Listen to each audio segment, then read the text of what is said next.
pourrait ne pas survivre à cette nouvelle étude. L'alcool, même lorsqu'il est consommé dans de faibles proportions, a des effets néfastes.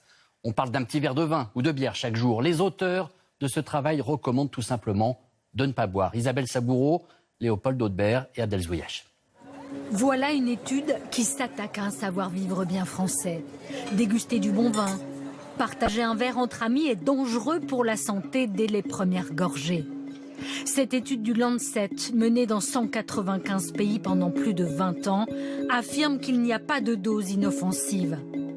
Un verre de vin par jour pendant 1 an augmente de 0,5 le risque de maladie. Ce qui change avec cette étude, c'est son importance, sa puissance, le nombre d'études de chercheurs qu'elle a associées. Elle assassine un mythe, c'est le mythe du premier verre qui serait bénéfique ou qui pourrait protéger le cœur, etc. Il n'en est rien. Il n'en est rien et l'étude de Lancet le démontre clairement. Pourtant, il n'y a pas si longtemps, le ballon de rouge au bistrot ou le calva n'inquiétait personne. Le calva le matin, ça fait du mal? Moi, ça ne me fait rien du tout. Ça, vous ne pouvez pas empêcher un travailleur manuel de prendre son petit café, son petit rhum. Et ça, ce n'est pas de l'alcoolisme. En 1984, dans une campagne de prévention, le ministère de la Santé affirmait même qu'en dessous de 2 verres, pas de risque. Je vous envoie une demi. Non, merci.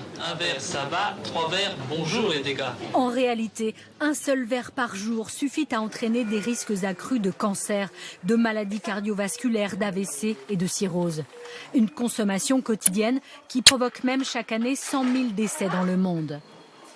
Mais de là à remettre en cause une tradition bien ancrée, les consommateurs ne sont pas tous d'accord. L'image de la France, ça reste quand même son vin. Ouais, exactement, son vin avec son fromage, etc. Donc je pense que ce serait totalement du gâchis et de l'impasse sur notre culture de s'arrêter complètement d'en boire, quoi. Je vois ça un petit peu comme la joie de vivre à la française, ce verre de vin qui est agréable. Un peu plus, c'est certainement néfaste. Ça, je pense qu'on est tous convaincus. Avec 4,9 verres par jour en moyenne pour les hommes, 2,9 verres pour les femmes, on est loin du zéro alcool prôné par l'étude, un sevrage aussi radical que culturel.